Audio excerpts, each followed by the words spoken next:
covering news where you live. This is 5 News at 6. We begin tonight with our top story. A teenager in Barling behind bars tonight for the shooting death of 28-year-old Chanel Moore. Investigators say they believe Camille Stuckey shot and killed the Fort Smith mother during an armed robbery last month. Fort Smith police held a news conference this afternoon announcing those new developments. This is footage that we first showed you from the night of that deadly robbery at Doug's Eastside convenience store on Rogers Avenue in Fort Smith. Police now say they believe the 15-year-old is the person you're seeing right there in the surveillance video. Stuckey is now being charged as an adult. Yeah, 5 News reporter Rachel Williams joining us live with new details that we learned today. Rachel?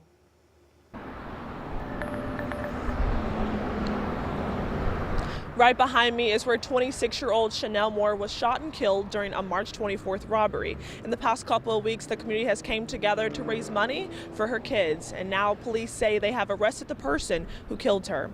And now officers took 15-year-old Camille Stuckey into custody during a SWAT operation on Thursday. He is being charged as an adult with robbery, first-degree murder, and terroristic act. Police say they used surveillance video near the convenience store to identify a black Mercedes SUV as a suspect vehicle. Investigators received a tip from someone who saw the SUV on Mayo Drive in Barling.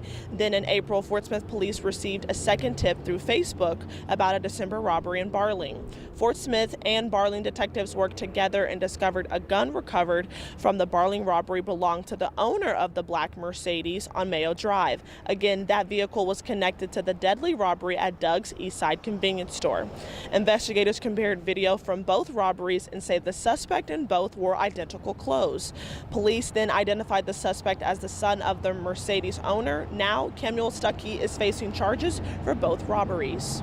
The firearm that was recovered during the Barling incident that happened on December 12th, that firearm's at the state crime lab. That firearm was not used in the Chanel's homicide. Fort Smith police say this is still an ongoing investigation and there is additional evidence that needs to be processed. Camuel's arraignment is set for Wednesday. But for now, I'm in Fort Smith, covering news where you live. Rachel Williams, 5 News. All right, Rachel, thanks. This is a story, of course, we've been covering since the news first broke back in March. Now, you can view much more on the case history and follow any developments as it moves forward on our website, 5newsonline.com.